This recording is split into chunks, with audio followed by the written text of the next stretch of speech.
Bom, pessoal, bom dia. Eu vou começar o nosso segundo episódio do podcast. A gente já fez uma primeira versão com o Dr. Federico e agora a gente reuniu, aumentou o time, um time de primeira. Eu acho que é a primeira vez que a gente reúne médico do esporte, treinadores, treinador e ex-atleta. Eu acho que é impossível ser treinador e não ter sido ex-atleta também, né? Então a gente já conversou previamente aqui. São lutadores, até eu já lutei. Mas acho que está na hora de ter alguma coisa de maior confiabilidade, entender a interface da medicina com o esporte, aonde cada um vai, a segurança que cada um pode dar para o outro. Na verdade, acho que falta isso, ter essa interface de todos trabalharem juntos. Dentro da medicina, existem sim subespecialidades, então nessas especialidades, até onde eu vou, eu sou aquele que preserva a fertilidade, aquele que é o urologista, que dá a segurança da próstata, da prole, o Federico Salvati, meu ex-aluno, muito bem formado, é quem vai dar a segurança corporal e esportiva, e o Kleber, o nosso ex-atleta, agora paciente, vai contar um pouco sua história. E o Fernando, um treinador muito famoso, vai contar o seu currículo e aonde que ele pode, vamos dizer, nos orientar assim que ele sai da clínica. É para ele que a gente vai mandar e agora o Kleber que está entrando nesse mundo. Então, obrigado pela presença. Eu vou pedir para que cada um conte seu currículo. Eu sou Mauro Bibancos, eu sou urologista, sou professor da PUC de Campinas, eu tenho mestrado em ginecologia na Santa Casa e tenho mestrado em urologia na Universidade de Pádua. Sou doutorando na Unicamp, o currículo é bem extenso, graças a Deus, e eu vou passar agora para o Federico, meu garoto. Bom, primeiramente eu queria agradecer a presença de todos, principalmente dos convidados, né, do Kleber, que a gente estava conversando um pouquinho, ele não é nem de São Paulo, é de Maringá. Então a gente aproveitou, bateu os horários também, que ele ia ter alguns compromissos por aqui, ele fez questão de estar presente. Fernando, meu sogro, tenho muita admiração por ele, né? Então, traz um pouquinho sobre mim também. Então, como o Mauro falou, estudei com ele, né? Estudei na PUC de Campinas. Acho que eu sou mais novo aqui, dá para perceber, né? Então... Como assim? Como assim? Não vi essa diferença. Assim. Então, acho que meu currículo ainda tende a ficar um pouquinho mais encorpado, né? Mas, enfim, sou pós-graduado em Medicina do Esporte, já fiz alguns estágios aí pela Unifesp, principalmente no SET. E que nem o Mauro estava comentando, na minha especialidade abordo também um pouquinho dessa parte da fertilidade, que eu acho que é importante, esse projeto que a gente começou, né? Mas o que me atrai muito é a questão de performance, né? Performance sempre com os cuidados preventivos. Então, também falando aí de saúde cardiovascular, né? Principalmente do abuso de esteroides, enfim. E acredito que é isso. Então, obrigado aí mais uma vez e passando a bola também para eles se apresentarem. Bom, eu sou o Kleber Moraes, primeiramente é um prazer estar com vocês. Fernando, que é um cara que... Eu falei em musculação no Brasil, tem o Fernando, o cara do Fernando. Metido. Um prazer estar com o senhor também, Dr. Mauro, você, Frederico. Bom, eu sou formado em administração de empresas em Maringá, sou formado em educação física e nutrição. Atualmente trabalho com atletas no Paraná, atletas de fisiculturismo e outros esportes.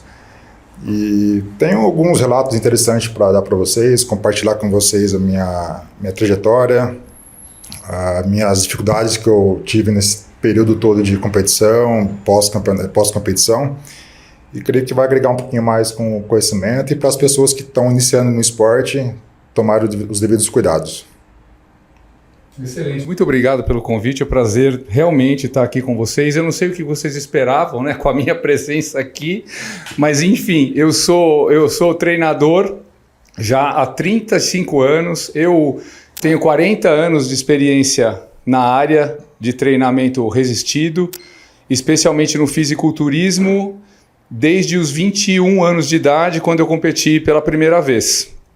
E nesses 35 anos aí de estrada, o que a gente vê é muita desinformação, muito achismo ainda, muito abuso, as pessoas confundindo alta performance com muito risco para a saúde, e é isso que a gente vai tentar ilustrar aqui para vocês, né? Porque esporte é saúde, competição é uma outra história. Agora, no fisiculturismo especificamente, não adianta a pessoa insistir com drogas ou com outros recursos ergogênicos, porque nenhuma dessas alternativas vai arrumar a genética ruim, vai substituir o treinamento adequado, vai substituir os efeitos da boa alimentação e da suplementação. As pessoas me chamam de hipócrita quando eu falo isso, né? Muita gente critica, mas a realidade é essa. Tá? Eu também sou ex-presidente da FBB São Paulo, a Federação de Fisiculturismo. Eu sou vice-presidente da Associação Brasileira de Controle e Combate ao Doping, por incrível que pareça. É uma associação que foi criada há mais de 25 anos, quando os presidentes internacionais da IFBB queriam que o esporte se tornasse olímpico, e ela foi criada para fazer antidoping nos campeonatos internacionais de musculação, mas nós mudamos as intenções dessa associação para combater, especialmente no Brasil e na América Latina, a proliferação dos laboratórios underground de esteroides e de outras drogas. Então, esporte é saúde, competição é uma outra história, a gente precisa tentar atingir o máximo da performance sem esquecer da saúde, eu diria até tendo a saúde do atleta e do praticante em primeiro lugar. Excelente, o Fernando já abordou uma coisa bem importante. O atleta é uma filigrana das pessoas, é um número pequeno de pessoas. Então, ele é vamos dizer, tem que ser tratado do mesmo jeito. A imensa maioria das pessoas não tem esse cunho esportivo, mas tem um cunho de performance. Então, eles querem melhorar o corpo, querem melhorar, afinal, isso é saúde. Então, você estar bem é ter saúde. Então, vamos começar por esse filão muito grande, que são as pessoas comuns, que querem estar bem, querem estar mais bonitas, mais dispostas, mais saudáveis. Nesse contexto, Federico, elas vão ao teu consultório. Então, idealmente, ela deveria começar com você. Não é o que é feito, mas a gente vai falar aqui exatamente como o Fernando falou, o Kleber falou e você falou. Nós vamos falar do ideal. O quanto vai ser real, eu não sei. Só não cabe as informações ficarem erradas na internet, porque nós estamos chancelando aqui tudo que está sendo falado. Elas começam com você.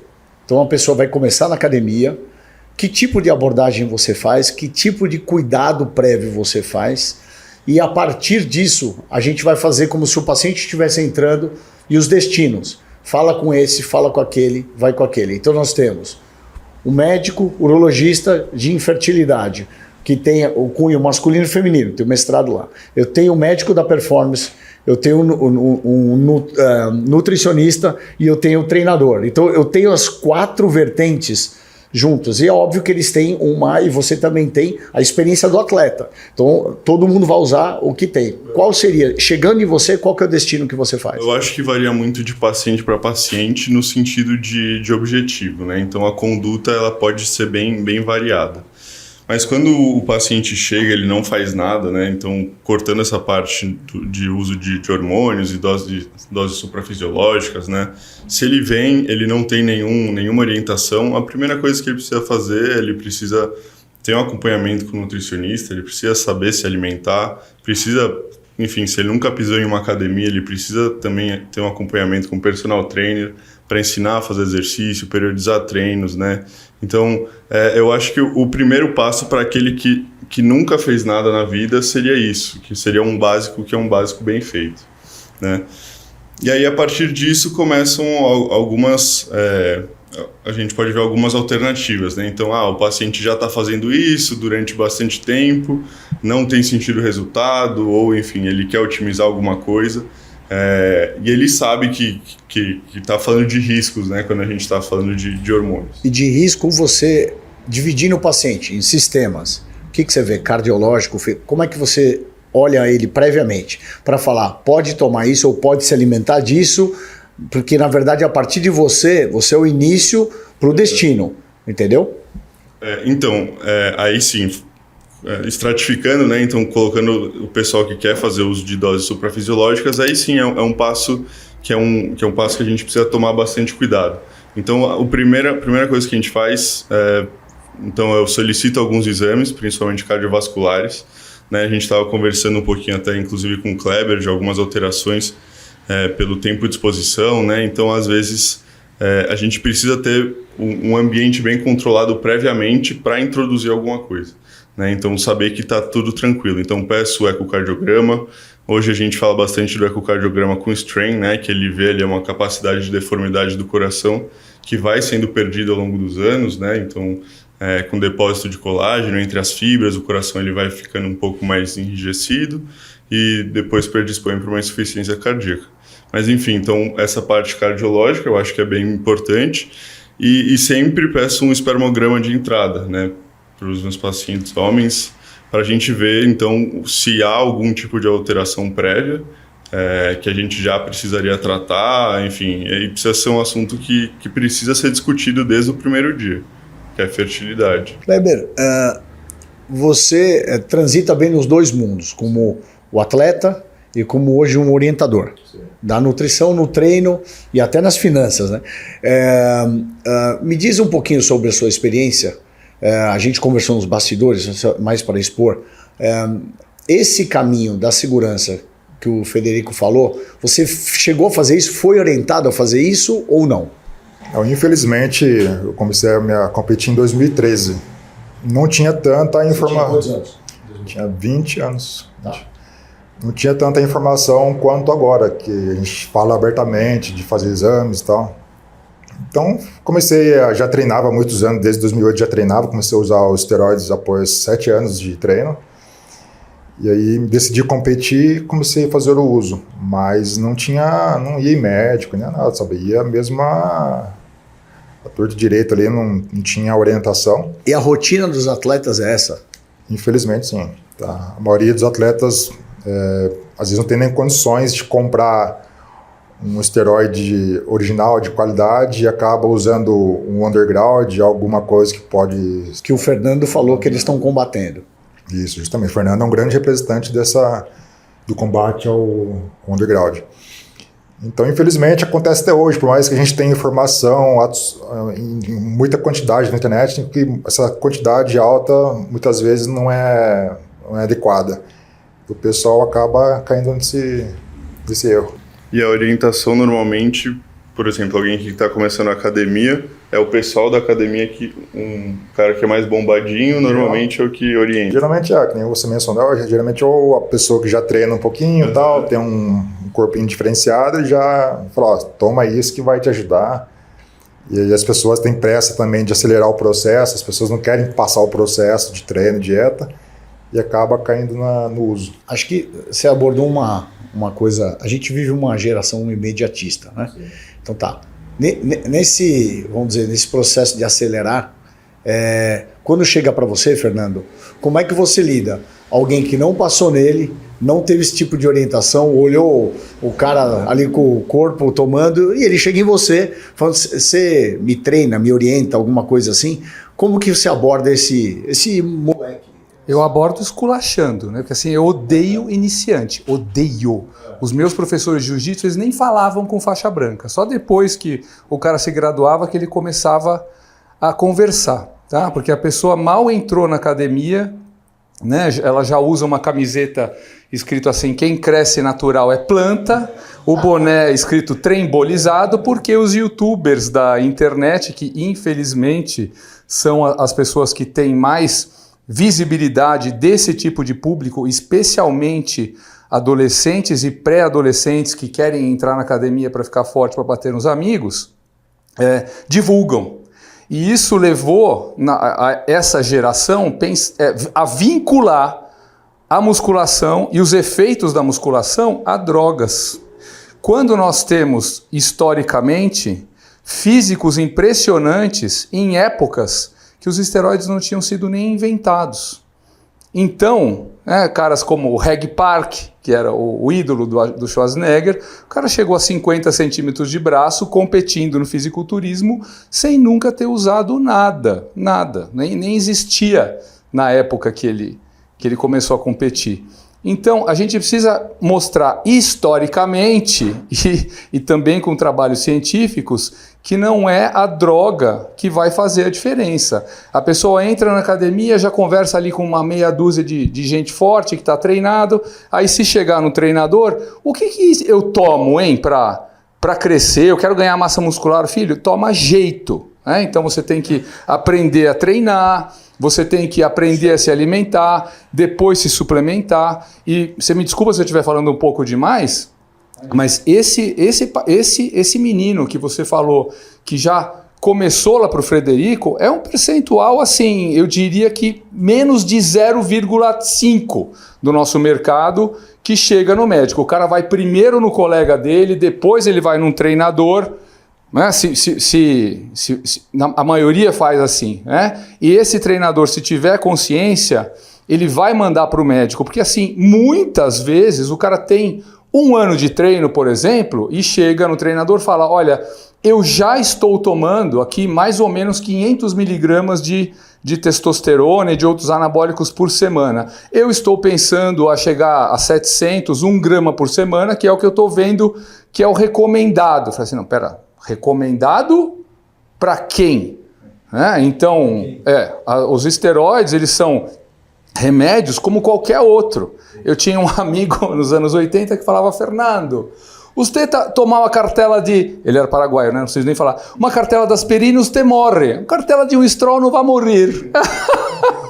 E é verdade, né? Então a diferença quando você fala em remédio e droga, a diferença entre o que te cura e o que te mata, basicamente é a quantidade e a sua tolerância àquele tipo de droga.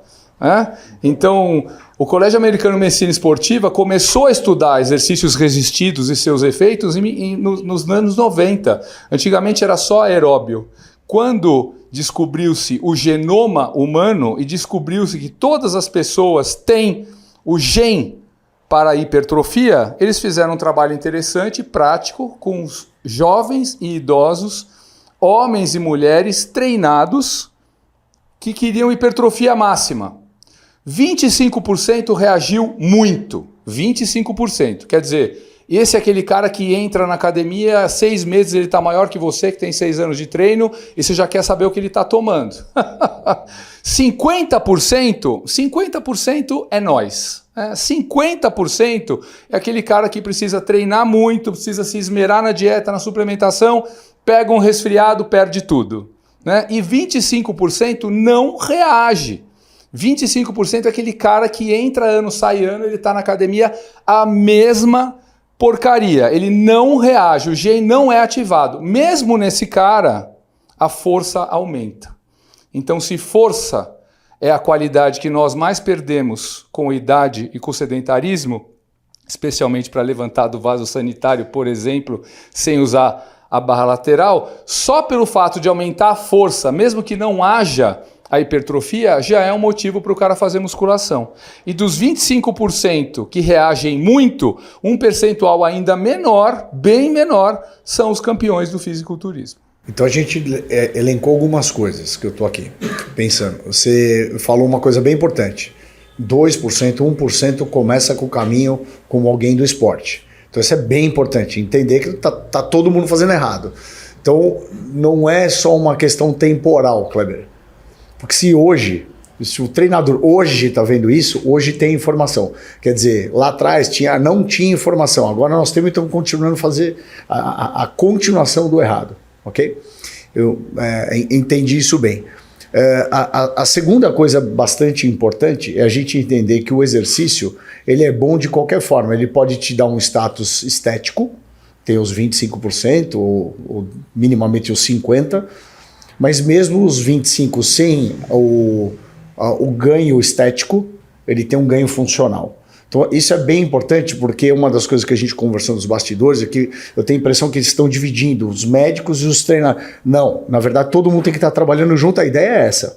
Porque a partir do momento que eles dão um relato da realidade, a gente pode ter um feeling por ir à academia, escutar, mas não viver a academia. Eu não vivo a academia, eu não vivo o atleta. Eu não vivo o atleta amador, vamos dizer assim, que a imensa maioria das pessoas são amadores. Então, até o atleta de alta performance, eu acho que ele tem hoje em dia, uma rota de fuga, porque em tese, a depender do nível que ele atinge, ele tem um monte de profissionais em volta dele.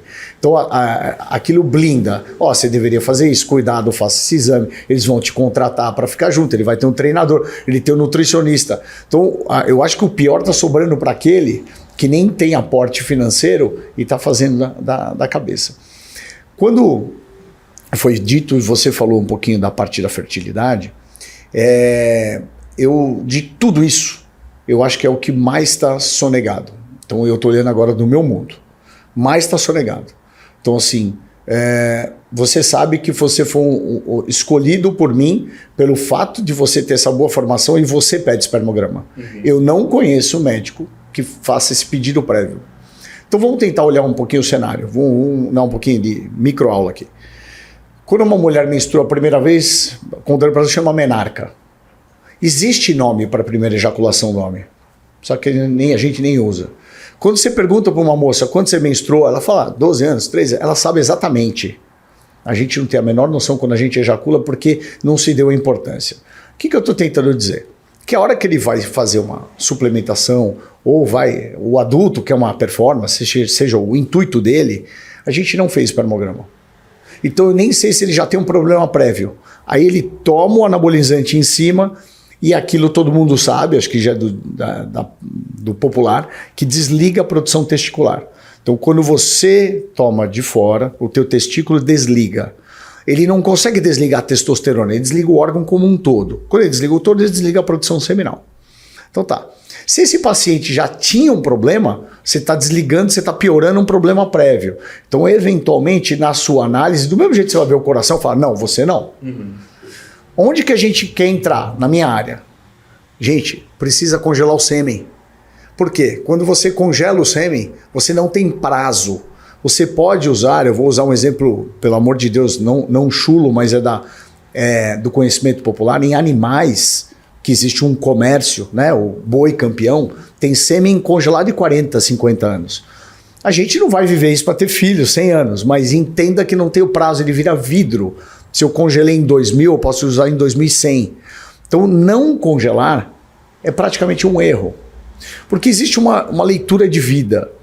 Você, a partir do momento que você se sente melhor esteticamente, já está dito, e nós estamos fazendo uma meta-análise disso, você muda teu status social. Você é mais aceito, você é mais assediado, você atinge patamares melhores. Então, eu falo que a gente não pode pegar a testosterona e transformá-la num vilão. Acho que o Fernando falou uma coisa, é a dose. Então, a droga não é o vilão, ela tem um intuito médico.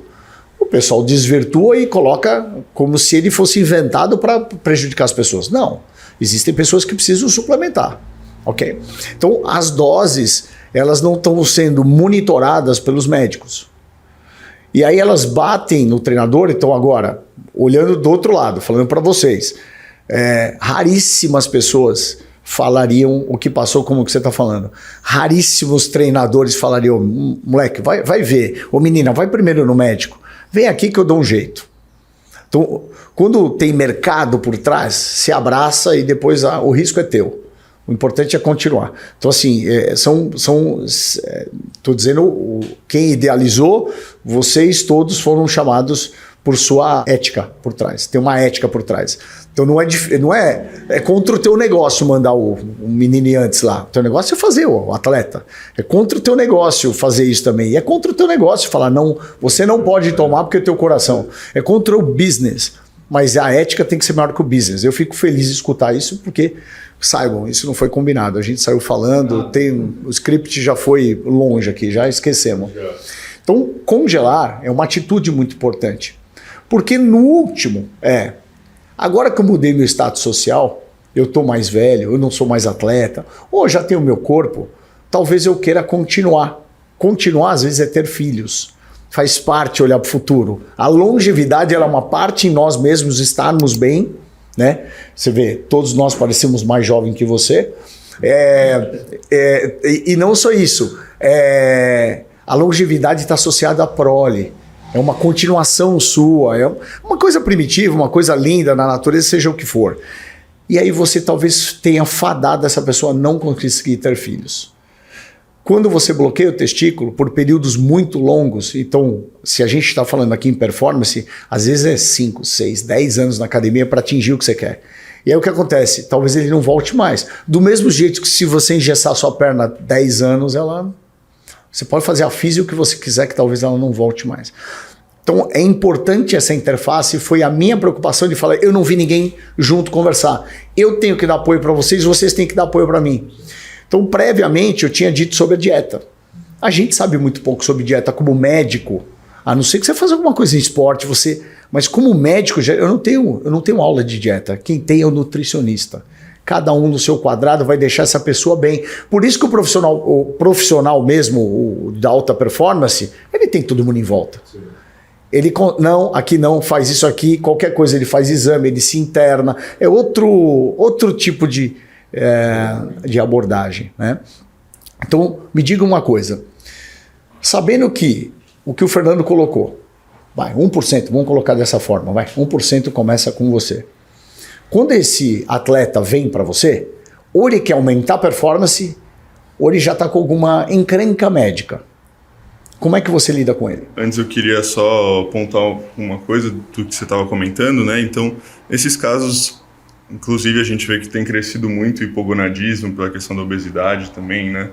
Que é o não funcionamento do testículo, só para dar uma traduzida. E a baixa produção de testosterona, né? Então, e quando a gente precisa fazer a reposição, é algo que também inibe eixo, certo?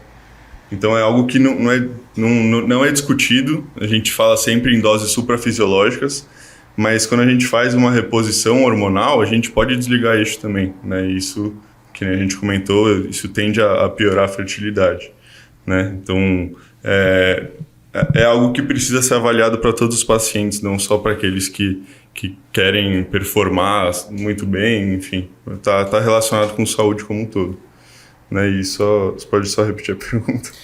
Não, eu quero saber o seguinte, se 1% te procura prévio, vamos esquecer um pouquinho, isso não é a rotina, como o Fernando falou e o Kleber falou. Legal. Então esse paciente já veio ou para aumentar a performance dele, então talvez ele já esteja usando, ou ele já vem com alguma alteração médica. Como é que você lida com esse paciente?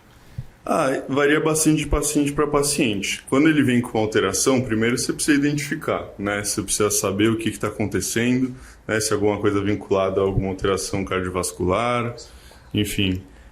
E o que acontece bastante é o pessoal que vem tomando, que você orienta, você tenta ali fazer a cabeça dele no sentido de orientar, então voltar a fazer uma TPC, religar esse eixo. E, cara, eu acho que essa é a conversa mais difícil que eu tenho em consultório, né? Então, é muito difícil você tentar tirar o hormônio do paciente que acha que não tem nada, né? Então, na primeira vez que a gente conversou, a gente falou bastante de o ideal seria ficar fazendo TPCs, mas não é o que a gente vê, né? Então, a gente vê que o tempo de exposição aos hormônios sempre é muito grande, né? Então a gente fala de anos, que você comentou, 5, 10 anos, sem nunca fazer uma TPC, né? Então, a orientação primeira, se a pessoa já vem tomando, se já vem com alguma queixa, é abordar a queixa, né? A depender, se precisar de alguma visão de um especialista um pouco mais direcionado, a gente encaminha, né? Mas sempre pensando que você tem que abraçar o paciente independente da causa, né? Seguindo nessa linha, vamos para o exemplo. O Kleber é um treinador, o Kleber foi atleta e o Kleber é nutricionista. Então ele tem a vertente, vamos dizer, histórica, ele tem a vertente da experiência do treinador e ele tem a vertente clínica através da nutrição. Claro que isso foi com o tempo. O atleta, pelo que eu entendi, foi a primeira coisa que aconteceu. Kleber, conta um pouquinho tua história. A gente dos bastidores sabe que você interrompeu tua carreira de atleta e agora você está no outro lado. Você está onde o Fernando faz essa abordagem e você está na abordagem clínica também. Mas conta a tua história que fez você fazer essa transição de um lado para o outro. Bom, eu competia comecei em 2013 a competir, como eu mencionei, eu já treinava antes, fiquei 7 anos natural. para só assim começar a utilizar hormônio. Não tinha conhecimento, a pessoa que me abordou para fazer o uso me orientou de uma forma bem simplista. Comecei a utilizar, fui competindo, no Paraná eu consegui ser campeão estadual, fui aumentando meu peso. Quando eu comecei a treinar eu tinha 68 quilos, que é a minha altura de agora. E quando eu parei em 2018 eu estava com 122. Você tem 85, 90? Eu tenho 1,86. E aí fui ganhando peso, fui competindo. Aí em 2018 eu ia preparar para o Brandão Classic, primeiro Brandão Classic aqui no Brasil. Tava pesado, não tava sentindo nada.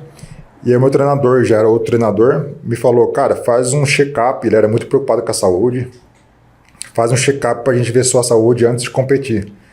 E nesse check-up descobriu o problema cardíaco. A médica me abordou de uma forma bem preocupada. Ela falou assim, Kleber, você tá com chagas por acaso? Eu falei, não, tá. Seu coração tá inchado, você tá com... Vamos fazer uns exames de ressonância magnética pra gente ver o que realmente está acontecendo. E aí foi onde que ela descobriu uma dilatação cardíaca, uma hipertrofia que é até comum para quem treina um pouquinho, né? A fibrose e microinfartos. E aí então, imediatamente tive que parar de fazer o uso do hormônio, tive que parar instantaneamente. Tive que parar os treinos. Ela falou, você não pode mais nem aumentar sua frequência cardíaca, você tem que ficar de repouso, vai ter que descondicionar você, perder esse peso todo seu. E aí foi uma luta, né? Aí entra uma depressão. E Kleber, foram 10 anos, mais ou menos, desde o primeiro contato até o primeiro exame? Não, eu comecei a utilizar em 2013 e o exame eu fiz... Eu lembro que em 2017 eu fiz um exame e estava ok meu coração. Em 2018 que surgiu esse problema. Entendi. Então eu usei o hormônio de 2013 até 2018. Aí eu parei.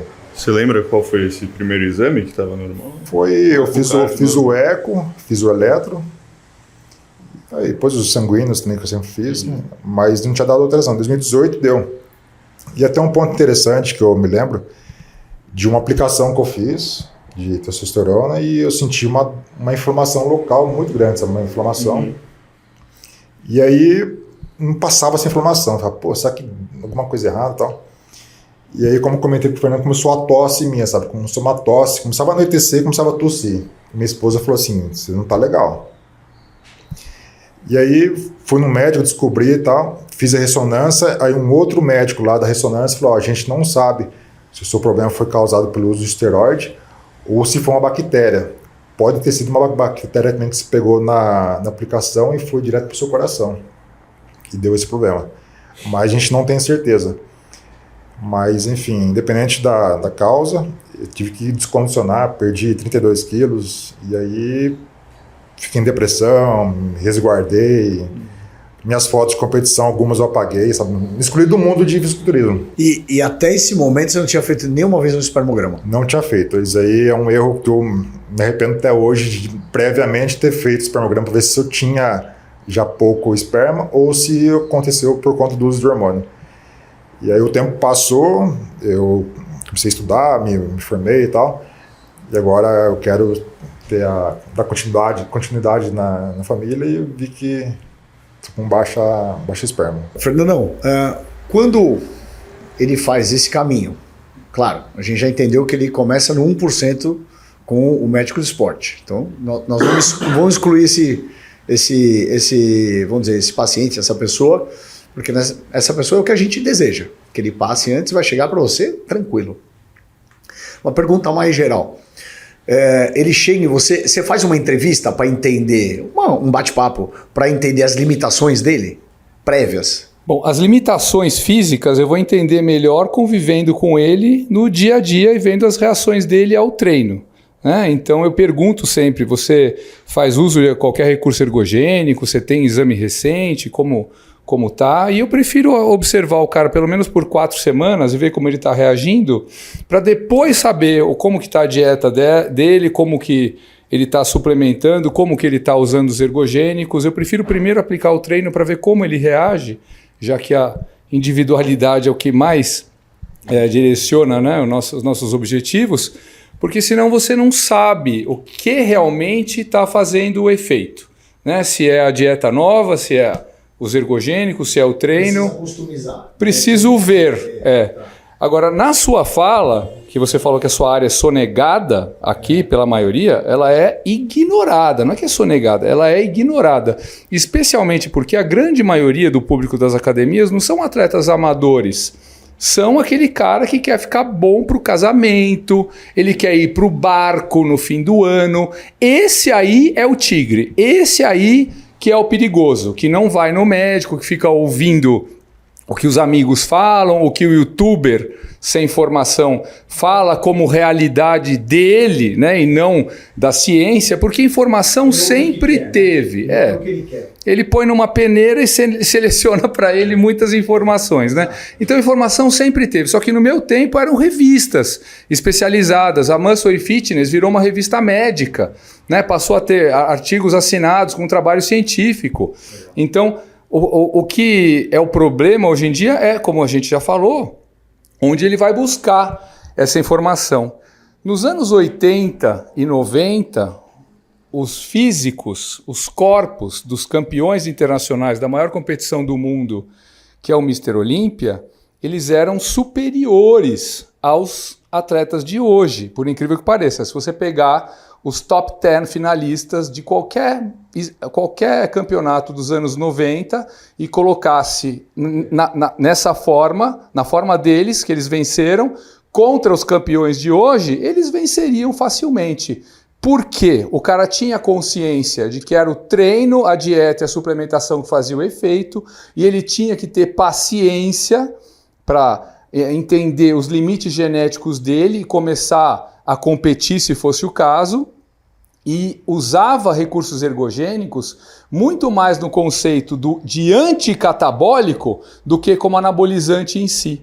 Então o cara, ele sabia que para crescer, para ganhar massa muscular, ele precisava se recuperar bem, primeira coisa, se recuperar bem, precisava treinar adequadamente, fazer dieta, fazer suplementação, e naquele período onde a dieta ia exigir o máximo dele, aí ele usava esteroide como anticatabólico só em doses pequenas, tanto que eu tive a oportunidade de apertar a mão de todos os campeões do Mr. Olímpia desde 1965 e conhecer muitos atletas profissionais, e a maioria tem filhos, inclusive indesejados.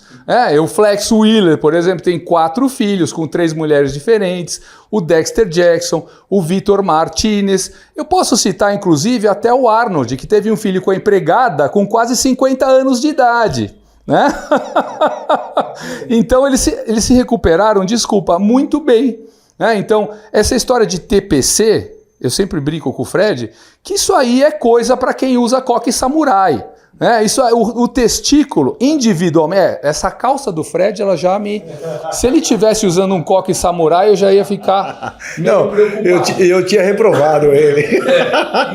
Então, o que a gente pode ver na prática, porque ninguém pegou esses atletas e estudou, mas a grande maioria deles tem família, às vezes 2, né?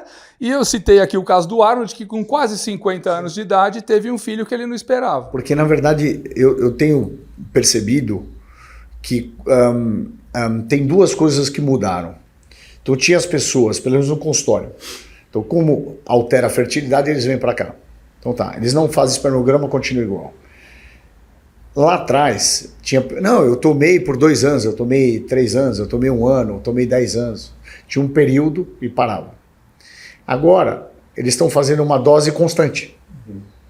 Alguém colocou... Não, eu faço assim. Eu tomo tanto por semana e aí eu pergunto, direto? Direto. Aí me assusta mais. E todos são amadores. Não tem, nós só estamos falando de amador. E a segunda coisa, a quantidade agora de mulheres que está tomando. Isso está exponencial. Então a gente não via, era coisa quase exclusiva de homem, era uma coisa... Então o Fernando sabe toda a história, era, sei lá, quase exclusivo. Agora tem bastante, e mesmo nesse público, vamos lá, nós não estamos falando do atleta, mesmo nesse público amador para performance de vida, vou dizer assim, estar mais bonito, ir melhor numa festa, se sentir melhor, ter novos relacionamentos, porque acabou meu relacionamento. Eu não sei se você tem visto isso, porque a gente tem visto isso muito no consultório. Pessoas com uso constante, e mulheres, muitas mulheres. Do uso constante, tem se vendido muito a ideia do Blasting Cruise, que eles chamam, né? Então é essa dose que seria o Cruise, uma dose que eles chamariam meio que de fisiológica, que já é supra, né? E se tiver algum casamento, alguma coisa diferente, eles fazem o Blast, que eles aumentam, eles incrementam outras drogas, eles aumentam as quantidades, né? Porque foi vendida a ideia de que você fazer a TPC, você perde tudo, né? Então, pode ser que sim, mas a gente vê que tem algumas alterações até a nível de mionúcleos, né, do músculo mesmo. Então, que quando você tem um contato com doses suprafisiológicas, você pode aumentar os mionúcleos, então você tem mais resposta ao treinamento, mesmo quando você deixa de tomar, né? Então, realmente, hoje é vendida essa ideia, né, de você tem que manter uma dose constante. E, enfim, é muito difícil você desvincular essa ideia do paciente, e no sentido também de que, cara, eles querem usar e eles não querem abrir mão de outras coisas, né? Então, que nem vocês comentaram, de casamento, de festa no barco, né? Então, meio que não vira uma prioridade deles, né? Então, eles associam as outras coisas da vida, então eles querem ter os outros prazeres e acabam virando uma bola de neve. Ô, Kleber, você chegou a fazer essas doses constantes?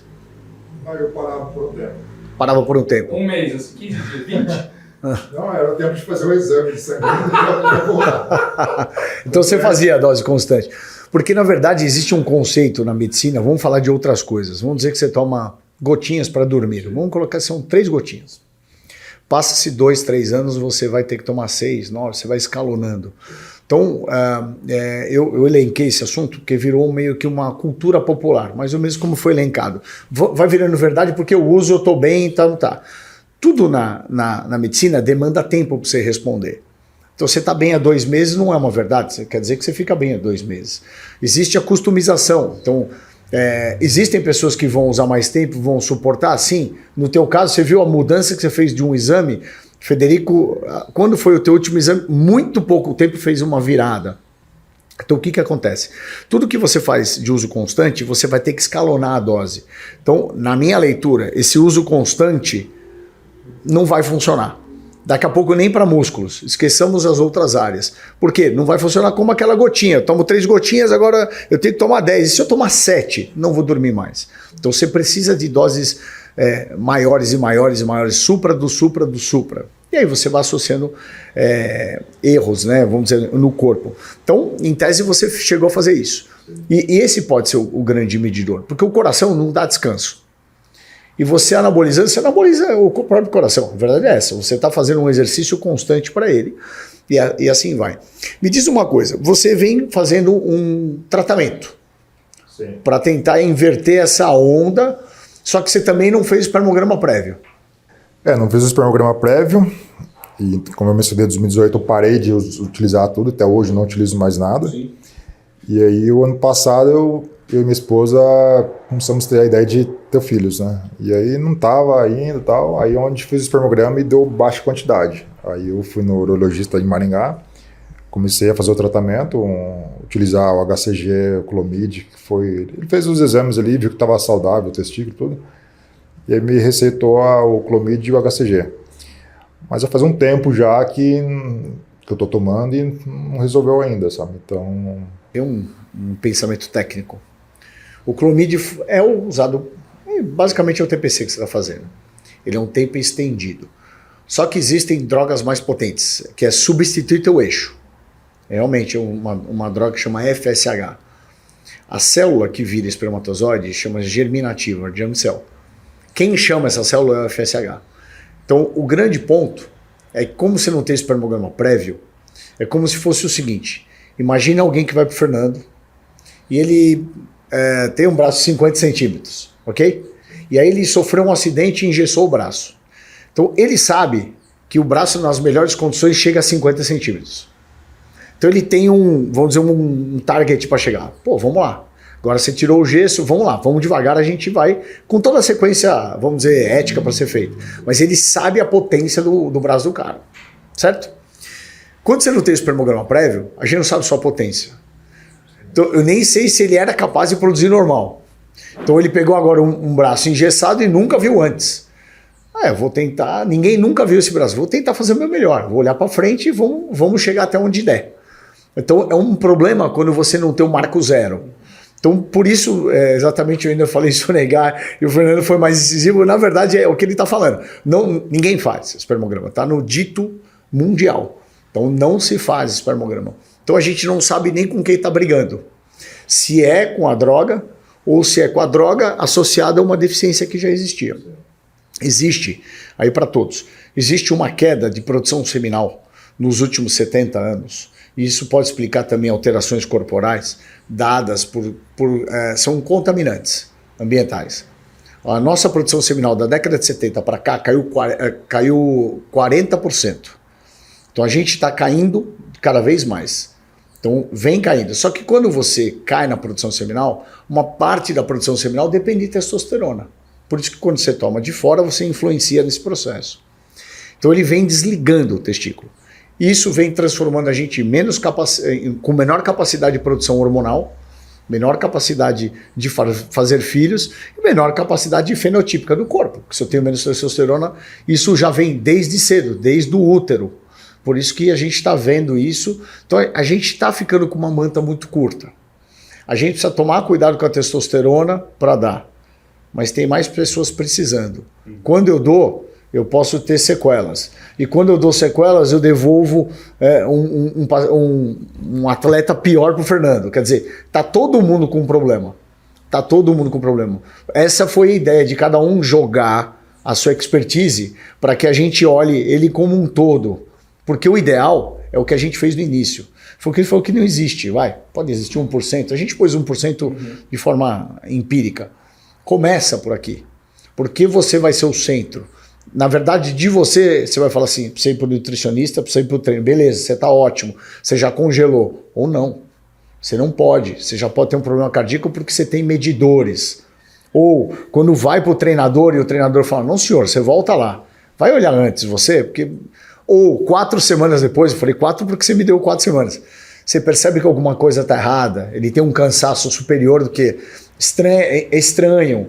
Então você percebe que cada um tem uma importância e ele tem aquele menino ou menina na mão e que a gente não pode sonegar porque a realidade se impõe e dependendo como for a realidade às vezes é difícil, você teve que viver com o rompimento de um prazer que você tinha, né? Então acho que essa é a idade.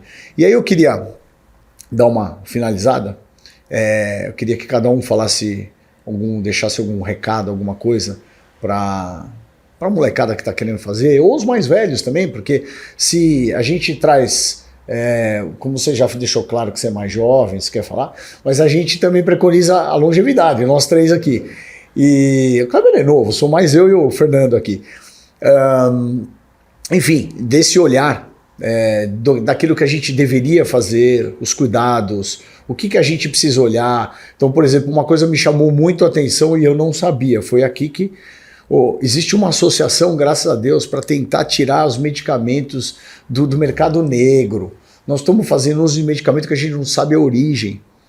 Então, quando você vai a uma farmácia, existe todo um lastro. Existe uma pesquisa, se tiver algum medicamento errado numa droga qualquer dessas, de grife, é um escândalo. É como se a gente estivesse correndo em direção ao escândalo e nos arriscando. Isso foi o que mais me chamou a atenção. Eu não sabia dessa associação. Eu vou falar, Fernando, parabéns por estar encabeçando isso, porque a gente está vendo as consequências disso. Federico. Eu acho que hoje tem se vendido muito a ideia de que precisa fazer uso de alguma coisa a mais para ter resultado, né? E não é verdade. Eu acho que da gente conciliar um bom direcionamento, então falando de treinador, nutricionista, médico, a gente consegue tirar frutos muito produtivos disso. Então, eu vejo também muito na mídia, porque eu acompanho bastante isso de fisiculturismo e tudo mais, que as pessoas estão entrando cada vez mais jovens e nesse mercado realmente do underground, né? Então, tá se popularizando muito.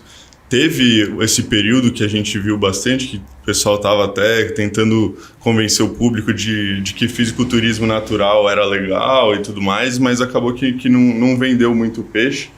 e tudo se voltou de novo para a questão dos hormônios. Né? E onde que as pessoas vão conseguir os hormônios? Normalmente é de laboratório underground, de contato, de amigo da academia. Né? Então falta direcionamento, falta orientação de profissionais, principalmente que eu vejo para esse público mais novo. Né? Então talvez não seja falta de conteúdo na internet, porque as pessoas conseguem muito bem hoje pegar um Google, pegar um YouTube e aprender.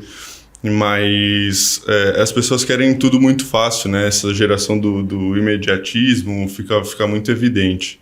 Então, acho que um bom acompanhamento profissional é necessário, independente de objetivos, mas se você está falando de um atleta de alto rendimento, aí sim que é uma coisa que é inegável.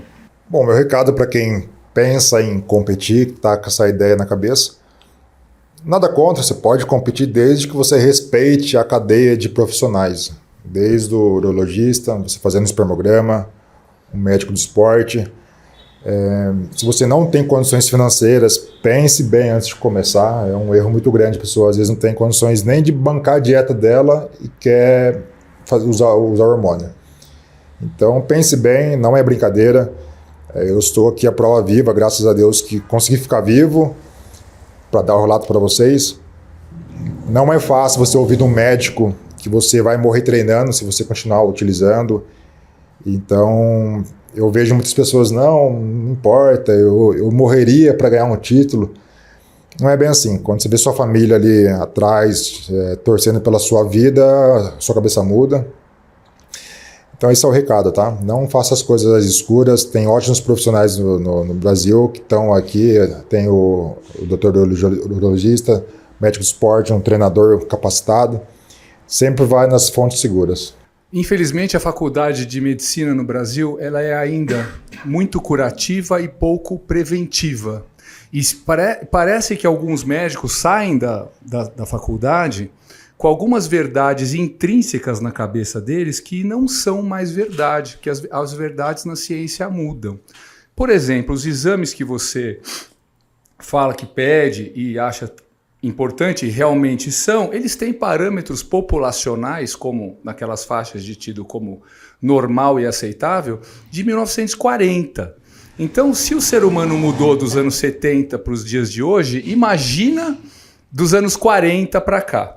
Uma vez um menino me ligou chorando, a minha mãe, ela quer que eu pare de fazer musculação, porque eu fui na médica, fiz exames e ela falou que meu fígado está destruído, que eu tô com rabdomiólise, chorando. Eu falei, mas cara, você tem 18 anos de idade, você está usando alguma coisa escondido? Ela falou, eu não usei nada. Eu falei, tá, então deixa eu perguntar uma coisa para você, quando você fez esse exame? Ah, foi sábado de manhã. Ah, foi sábado de manhã. Sexta-feira você treinou o quê? Ah, treinei perna, saí sem andar da academia. Ah, tá. Então, assim, TGO e TGP, que são as transaminases do fígado, também são produzidas pela contração muscular. A CPK, que é uma enzima que mede degradação muscular, com certeza não está em níveis normais. Então, assim, fica aí até quarta-feira sem treinar, faz o exame na quinta e volta no médico. Então, o que os médicos precisam, por favor, com toda a humildade, é parar de tratar os exames e tratar as pessoas. Porque eu te falei que eu não era um bom exemplo para vir aqui, né? Porque eu fiz 2 espermogramas na vida, depois de parar de competir, deu azoospermático, né? O segundo médico que eu fui falou que eu tinha variceles ou varicoceles. Varicoceles, ele queria me operar de qualquer jeito. Eu falei, não, imagina. E eu engravidei 2 mulheres diferentes quando elas estavam tomando estano e oxandrolona. Então, eu não sou o melhor exemplo, tá? Para te falar isso, né? E eu tive um filho com 28 anos de idade e outro com 41. Então, né? E fiz uma TPC na vida com 19 anos de idade. Então você falou que a TPC tem essa lenda que perde tudo. Não é que perde tudo, é que essas drogas, como na minha época era Pregnil, né? Agora tem Choragon, Clomid, essas drogas, elas assim detonam o físico do cara, especialmente por causa da retenção hídrica. Então o cara já se sente desanimado porque ele não está tomando nada, parece que ele precisa tomar para ir para academia, né? E ainda faz um negócio desse, fica fazendo, porque ele faz o cruising, perdeu-se o conceito de que o anabolizante ele é mais anticatabólico do que anabolizante em si. E só para terminar, o uso de recursos ergogênicos é uma realidade em todos os esportes, né? Se você pegar ali a classe de atletas que mais usa recursos ergogênicos não são os fisiculturistas, são os ciclistas, e ciclista não é grande, né? Você vê de frente, quase você não enxerga, tem que ver de lado. Então, a gente precisa conscientizar o pessoal que frequenta a academia que saúde em primeiro lugar, porque se hoje você tem 20, 30, você está querendo ser o campeão do mundo, isso não é você só. Fez-se pesquisa com atletas olímpicos e perguntando, vou te dar uma substância aqui que te garante o ouro olímpico, mas 6 meses depois você morre. Mais de 90% respondeu que tomaria. Né? Então, é essa conscientização que, infelizmente, vai levar mais tempo, especialmente quando a galera ainda estiver buscando informações em pessoas pouco experientes que não falam baseadas em experiência de vida ou em trabalhos científicos, e sim naquilo que eles acham, que eles ouviram falar, que o colega disse. Tanto você elencou uma coisa, só para a gente finalizar, um último conceito. A zoospermia é não ter espermatozoide na ejaculação. Então é um problema, porque você não tem espermograma prévio, a gente não sabe se foram os medicamentos ou se você foi sempre assim. Existem alguns erros na própria formação ou na informação, que é dado às vezes na própria conversa, olhar o exame e não conversar com o paciente. Então, eu não sei se é no geral ou se for numa situação específica, porque 2 ou 3 perguntas, como você fez, mataria, e em tese esse médico teria que saber. Nessa transformação do corpo que você vem falando, na parte de sêmen, nós já estamos na 3ª normativa puxando para baixo. O que vem denotando que a gente está tentando puxar para normatizar o que vem caindo. Ou seja, era 50 milhões por ml, espermatozoide 20, agora 15. Porque como que são feitos os trabalhos? Você pega uma quantidade, pelo menos no sêmen, de pessoas que tiveram filhos, pelo menos 2 filhos, e o último filho tem que ter menos de 2 anos. Porque às vezes você teve filho há 15 anos atrás. Quando você pega um número estabelecido por estatístico, você faz uma média, e essa média da década de 50 era muito maior que a de agora, que é essa mudança que você falou, corporal. Então, o que existe também, e aí olhando um pouquinho do lado do docente, né? Então, são pessoas com uma instrução, às vezes pode ser médico, mas não tem uma atualização. Então, a gente está enfrentando um problema muito grande de formação de profissionais de faculdades, às vezes com questionável saber. Tá bom? Então, acho que a ideia até nossa é essa. A gente, vamos dizer assim, até estipular conhecimentos, histórias, e entender que, na verdade, o que precisa existir é essa junção. Porque, contando os bastidores para terminar, nós fizemos um script, a gente cortou o script, porque a verdade é que o relato de cada um é muito melhor que o script. Então a gente não esperava algumas coisas, o Kleber contando a história, o Fernando com esse currículo enorme, o Federico eu não posso falar porque não é uma surpresa para mim. Na verdade eu fico feliz, porque eu sei que eu participei um pouco disso. Então eu quero agradecer vocês, a gente deve fazer outras, e quando vocês estiverem disponíveis a gente pode conversar de novo. Muito obrigado. Eu posso fazer uma pergunta para o senhor? Deve. Por favor. Se eu fosse seu paciente, estou aqui querendo fertilidade, estou aqui querendo ter filhos, o senhor me recomendaria um espermograma? Como eu disse, eu fiz 2, né? Eu sou old school, né? Na época que te trancavam no banheirinho, dava uma revistinha e falava se vira, né? Eu não sei se isso mudou, se hoje tem filme, se tem um ambiente. Tem. Em especial nas clínicas tem. Tem, né? Então, o que eu queria dizer, assim, pelo menos na minha experiência pessoal, o volume ejaculado ali no espermograma não é o mesmo de quando o cara tá com a namorada, tá com a esposa. Então a minha pergunta para o senhor, se eu fosse seu paciente, puxa vida, eu fiz 2 espermogramas aqui, deu azoospermático, ou deu quantidade insuficiente, ou produção de espermatozoides mortos. eu perco a esperança ou eu posso esperar, de repente, 1 ano, 2 a mais, de repente o meu testículo, mesmo sem CPC, ele se recupera. Eu perco a esperança depois do espermograma ou não? Ó, a zoospermia é uma parte das minhas pesquisas. Então, a gente teve um cunho do uso do anabolizante, mas eu vou falar no geral. Se você faz e deu a zoospermia, você tem que pelo menos esperar 15 dias para repetir. Então você pode ter uma discrepância. Dependendo do lugar da técnica, você pode achar alguns e outros não veem nada. Então depende da técnica que você faz centrifugação, você pode achar. 2.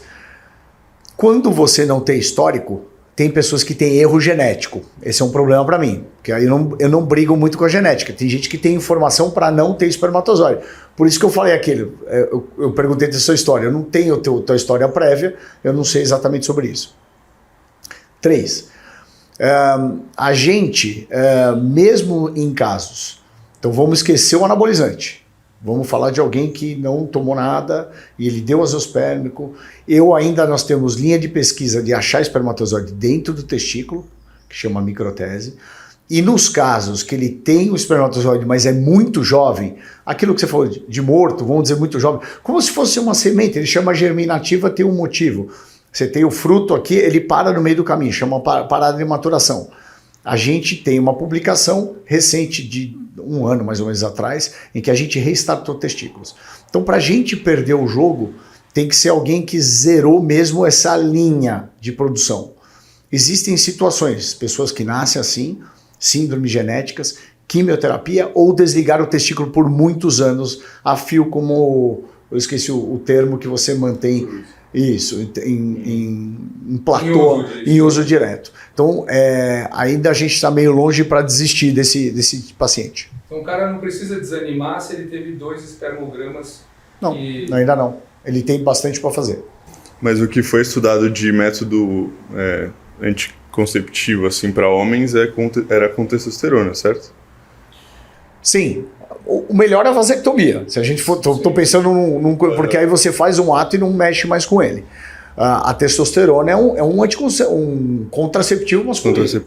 Então, pode ser que ele tenha feito o espermograma naquele período de vigência dos hormônios. Então, a gente precisa entender que tem pesquisas, então vou falar aqui, aproveitar o cunho. Você faz, o paciente está fazendo uso de anabólico, fez espermograma, deu azoospermia. Tudo bem? E esse paciente não vai fazer TPC, ele vai deixar. E ele vai esperar o espermograma dele sozinho normalizar. A maioria demorou mais de 1 ano. Mas usando? Mais de 1 ano, sem fazer nada. Só deixou. Mas usando hormônio? Não, ele parou os hormônios e viu quando melhorava. Foi um trabalho, alguma coisa no Oriente, que eu não me lembro exatamente o país. Alguns demoraram mais de 2 anos. E uma parte não ficou normal nunca. Então, assim... por isso que a gente tem batido muito no espermograma prévio, no congelamento prévio, porque eu posso não conseguir. A medicina é você já 1000 vezes a gente falou, é a arte da manta curta. A minha manta sempre é curta. Se alguém falar alguma coisa excelente para você, não é real. Sempre a gente vai administrar alguma coisa. O médico é um administrador. Então a manta pode ser menos curta ou mais curta. Então quando você congela, você aumentou tua manta, porque se eu não conseguir aqui, eu tenho lá. Então e se eu conseguir? Você descarta essa amostra, você já conseguiu teu filho, ok. Então eu acho que assim, é o preventivo. Essa foi a ideia. Pelo menos eu não tinha visto ninguém falar sobre tudo isso. Entendeu? Você vê como existe uma curiosidade de cada um na sua área.